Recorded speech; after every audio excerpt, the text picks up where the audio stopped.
Good morning from the Neil Prendeville Show, and good morning, Keith Byrne. Good morning.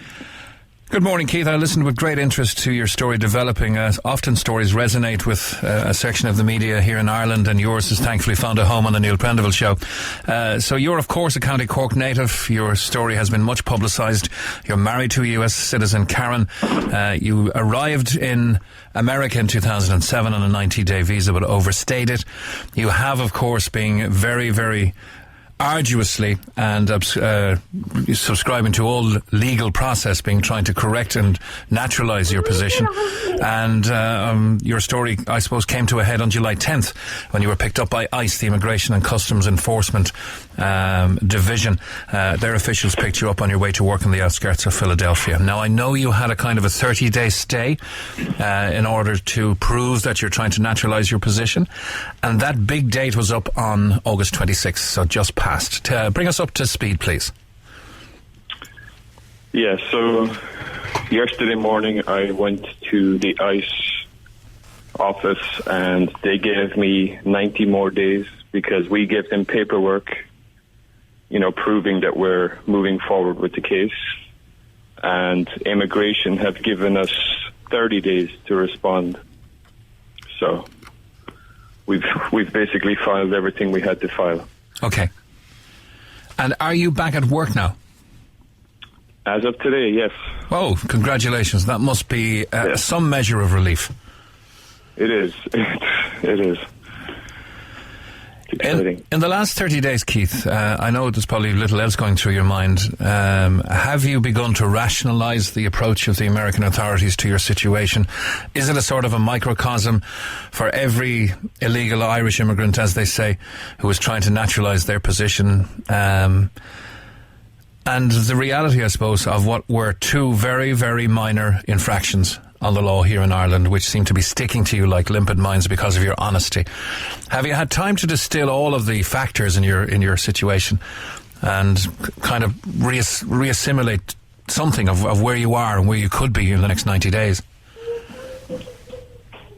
So, for the last almost 10 years now, we've been dealing with this. It's very frustrating that something so small, so long ago, is holding us back from the future. And I know we did something wrong, but that's why there are courts there, and we're working very hard to make it right. Yeah, you're caught with a small amount of marijuana. You got a court appearance, you were fined, you pay the fine, and so your debt to society would be deemed repaid. Unfortunately, you would think, yeah. Your honesty in 2010 when applying for natural status in the US, within that realm of honesty, you gave this information to the US authorities. Right. So our lawyer is pretty confident. He has a gut feeling that we're going to get it. We're going to get it right in the end. So let's hope he's right.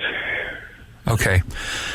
It's been a long, long road, as you say, even before the intervention of ICE and your dreadful time. I've heard you describe to Neil your dreadful time in Pike County Jail, where you were, I suppose, lobbed in with all of the rest of the common or garden variety criminal. You are now, of course, out of there, back at work. Are you hoping that this will be the final furlong in your long journey? Absolutely. I just want this over. It's too long. It's become my life. And I don't want this life. I want to just, focus on my children, keep working on my business, and not worry about, being picked up and deported. Okay. As I said, Keren is a US citizen. Was when you married her. You have 3 children, all US citizens. You, I believe, are caring for your mother-in-law as well, who's moved in with you. She could be adversely affected by any proposed deportation.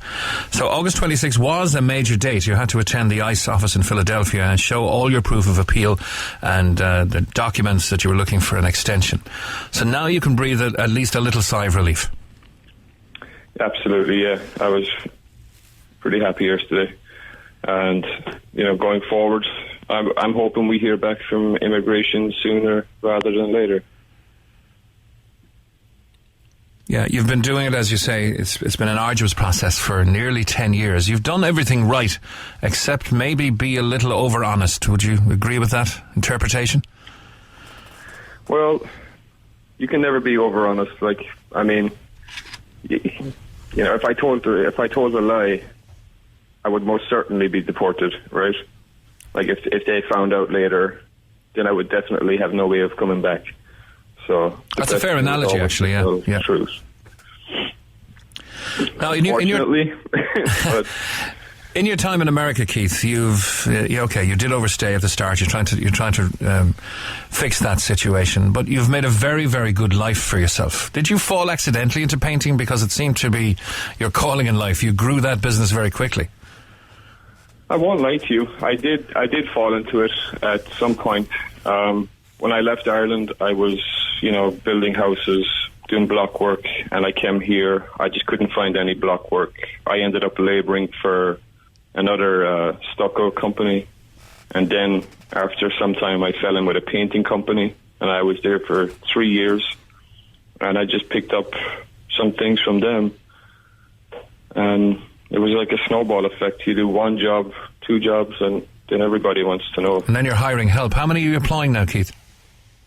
So I just had 4 guys with me before I was arrested, and now I'm back down to 2. You lost 2 because of the arrest and having lack of work, is it? Well, yeah, because they had no work, and I was away for so long. I was away for 2 weeks. I was at home for a week, so that was 3 weeks of no work for them. So they went off and got work somewhere else. You can't blame them, I guess. Have any of your family been to visit in this traumatic section of your struggle? Yeah, I had some family over recently. Have you been able to get home at all? You've not been able to leave at all since 2007, have you? Nope, 2007. I haven't seen my parents since 2007. Okay. That must be really, really tough, because nobody's getting any younger these days, so... Yeah, it is. It's tough, but, they have their tough situations also. Sure. And do you think that the intervention of ICE, as traumatic as it's been, do you think this might be a blessing in disguise in the end if this speeds up the naturalisation process? Yeah, we think it was a small price to pay. It's definitely catapulted everything forward. Whereas before that, things were moving pretty slowly, and now it seems to be like, front page everywhere, so... Mm. And of course, if you do get naturalised, get the green card, you can develop your business, look after your family, care for your mother-in-law, do everything you can travel-wise, like every other parent has an ambition. Ezra, Leona and Gabriella, and of course Keren can go and see the world with you.